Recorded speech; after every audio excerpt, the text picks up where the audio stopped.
Hello, this is Casey from the Kenton County Public Library here in the Local History and Genealogy Department. This is our Rainbow of Kenton County Houses tour. We're getting close to the end of our virtual walking tour, and I hope you've enjoyed our previous stops. All of those videos can be found at the library's YouTube page at www.youtube.com/user/KentonLib. That's KentonLib. Our last stop on the tour is going to be a multicolored house. This is 703 Bakewell, which you can see right here at the end. But our stop today is going to be a purple home at 527 Russell Street. Picture right here. The house is located just a few blocks from Mother of God Church and the Main Strasse Entertainment District. And for this stop, I'll be giving you a little bit of background on what style of house 527 Russell is, and then some history on who lived at the address and how they contributed to the community in Covington and elsewhere throughout the area. So these next two slides I'm going to show you, obviously this is what the house looks like today, and this is a picture of the home in 1973, courtesy of nkyviews.com, a really good resource we use here in the department a lot. But as you can see, the home didn't really change physically a whole lot.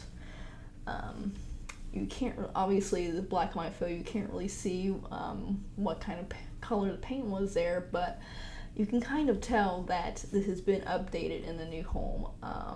It's still kept in that same kind of historic style that a lot of the homes had during that time period of the 1800s. It has been refreshed and updated a little bit. Obviously, the addition of a garage to the left, which cannot be seen here in this photo from 1973.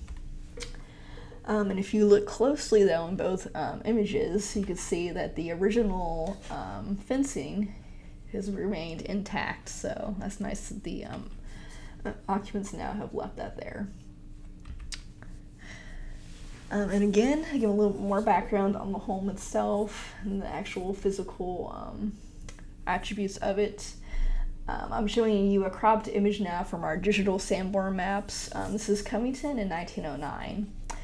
And it's a little bit hard to see on these maps, even when they're blown up, but you can see that right here, going down Russell Street, 527 actually doesn't appear. The house number did not become 527 until around 1953. And again, these are pulled from our Sanborn Maps collection, which can be found on our website, the library's website, under the Genealogy and Local History page.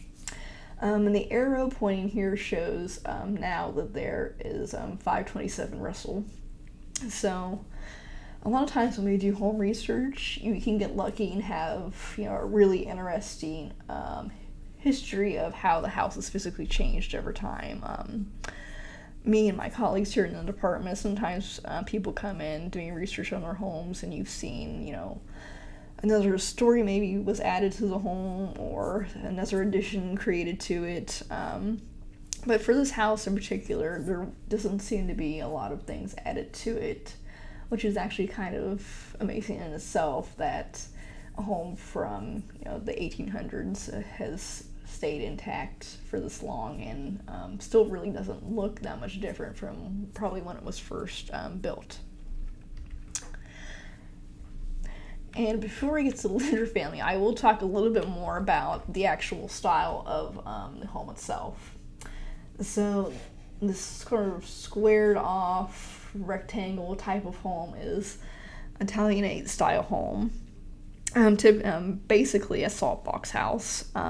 This style of home is usually associated with elaborate ornamentation, primarily in the design of cornices, windows, porches, and doorways, which is definitely evident here with all these really great sort of painted ornamentation around the windows and things like that. And one of the more distinct features is the squared off kind of tower here as well. So Italianate design homes were styled after medieval farmhouses of the Italian countryside. The designs were made popular by architect Andrew Jackson Downing in the 1840s and 1850s. And this style is very popular throughout the Midwest. If you're from the area, live in the area for any amount of time, that's probably pretty evident if you're driving around downtown Covington or Newport, and even over in Cincinnati as well. It didn't really catch on in the South, but this type of home can also be found in San Francisco. So some parts of Covington and Newport, you can even see some row houses, which are in the style as well. And the design lends itself to be easily adaptable to urban settings, so both residential and commercial buildings as well, which I actually find pretty interesting. If you go to downtown Covington, you can see so many commercial buildings throughout, the little downtown area that look like this. So even though this might not be the flashiest type of home that we cover in the tour, it is a very well-known type within the area and throughout the other parts of the Midwest too, and not just for people's homes but businesses as well. So I will go back and we will talk a little bit about the most prominent family to live in the home, the Luter family. And the man featured here is John Henry Luter from Covington.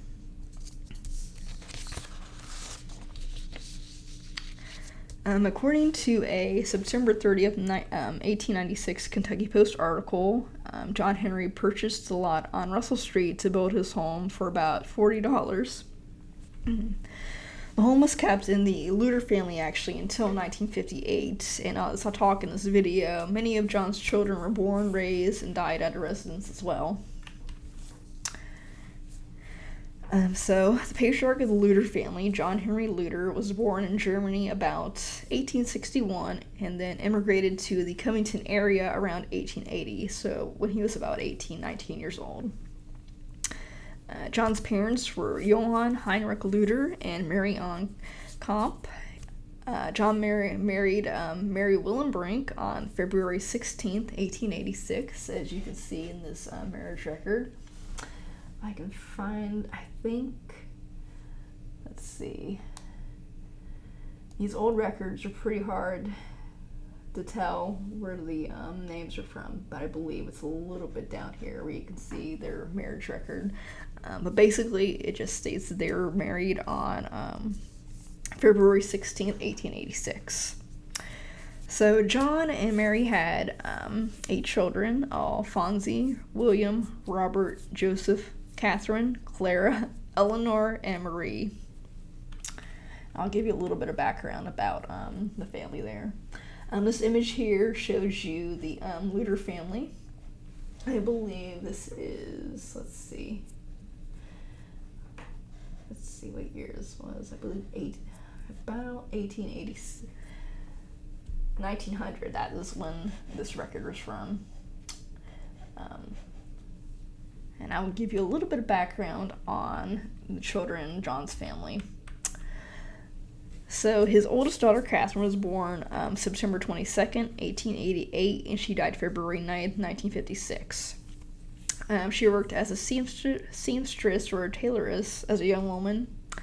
And as you can see in this article from the Kentucky Post in 1820s, from 1936, April 27th, John left everything, his whole household, to Catherine.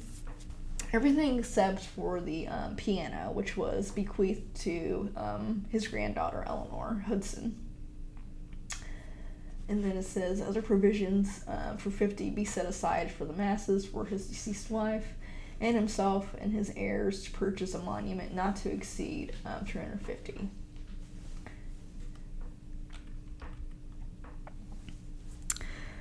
His other daughter, Clara, was born in December of 1892. She also worked as a tailoress. I was not able to confirm this, but I'm assuming they probably maybe worked for the same person or the same shop, but they both did work as in like a sewing seamstress kind of capacity.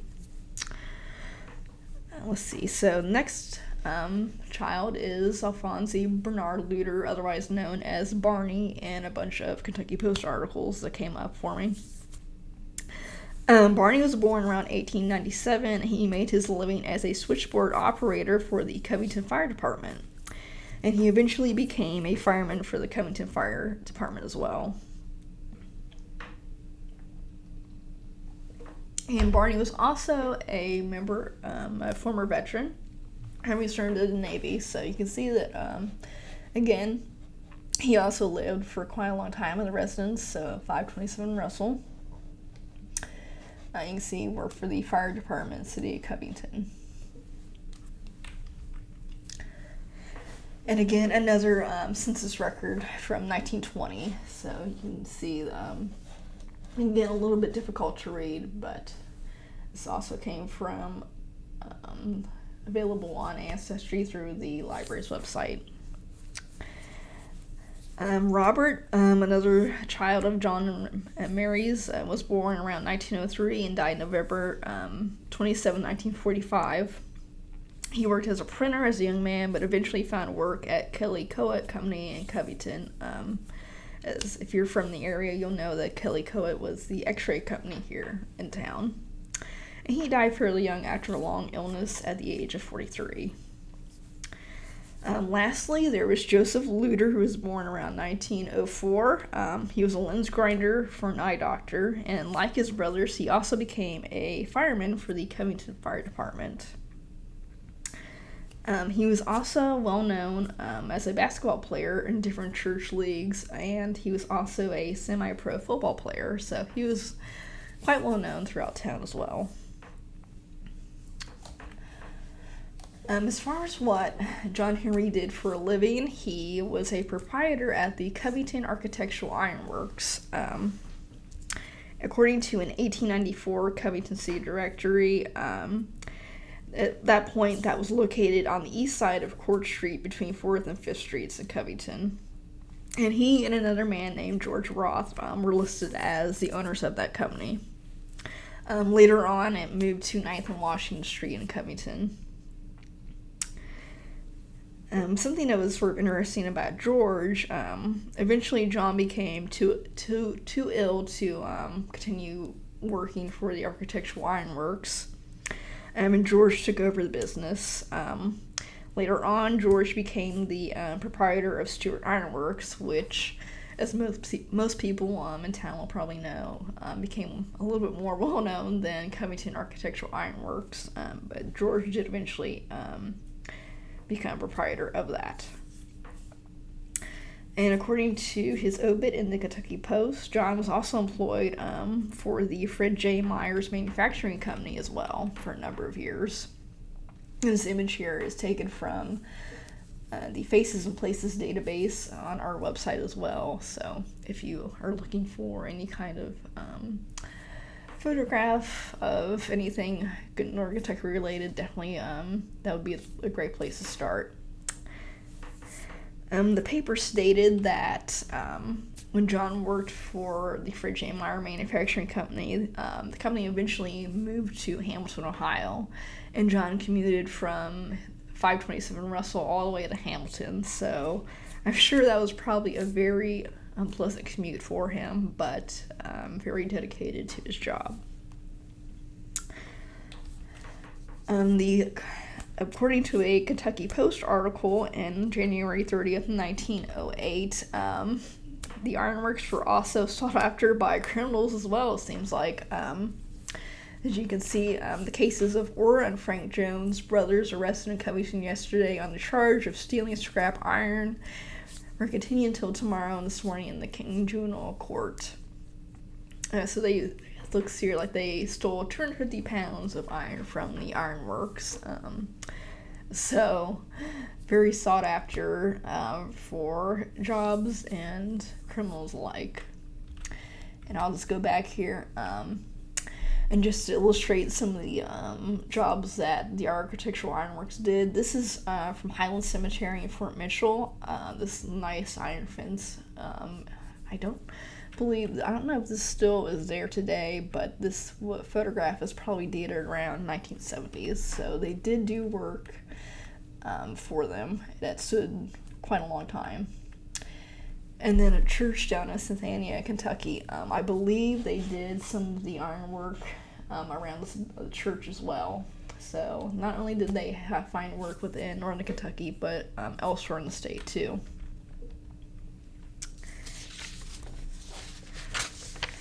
John was also involved in local politics. He ran for Covington City Commissioner in 1933.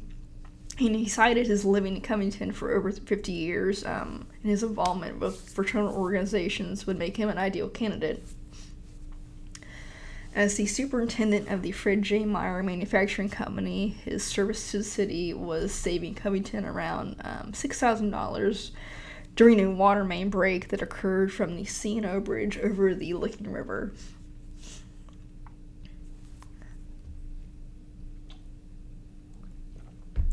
John was also heavily involved in St. John's Orphanage. He volunteered a great deal of his time to the organization. He was often mentioned in the paper about his generosity, giving money to the orphanage and helping plan fundraisers to get more money for them. And just some background on the orphanage as well. St. John Orphanage in Fort Mitchell was established June of 1848 by the German Catholic community.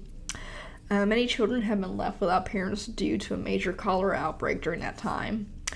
Initially, St. John operated as a foster care service. Children in unstable homes or who were parentless were placed in parishioners' homes as caretakers. And as the number of needy children grew, plans began to be made for a more permanent solution.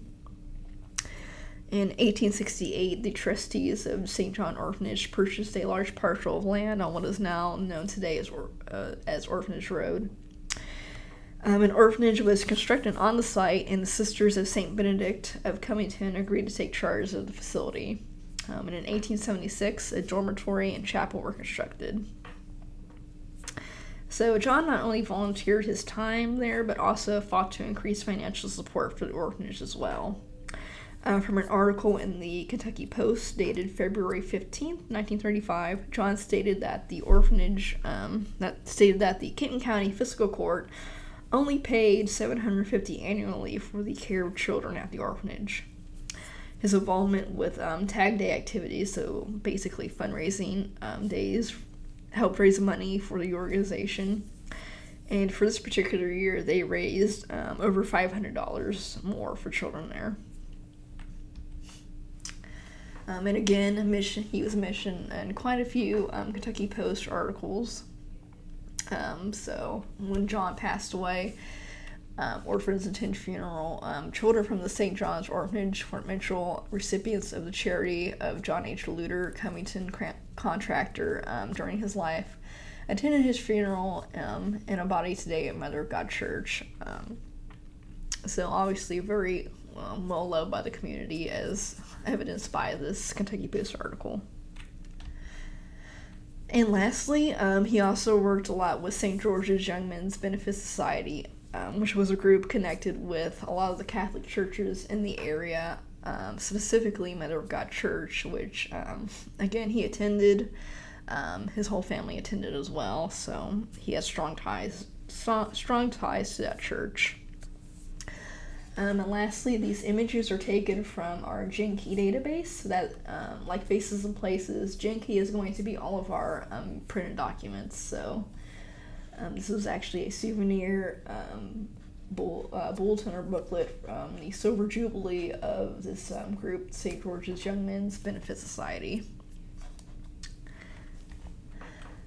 Okay, so I hope you enjoyed learning a little more about 527 Russell and the Luter family that lived there, and the style of home that the house was created in. I will say I had not heard about the Covington Architectural Ironworks before doing research for this video, so I myself learned a lot about the family as well.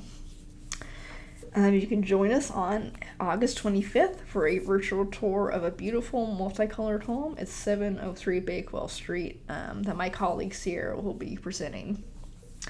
And as always, if you have questions or any kind of research questions that you have, you can contact us at email history@kentonlibrary.org, by phone 859-962-4070, and of course online at kentonlibrary.org/genealogy. And that is it for this stop of a purple home at 527 Russell. Enjoy the rest of your day. Thank you.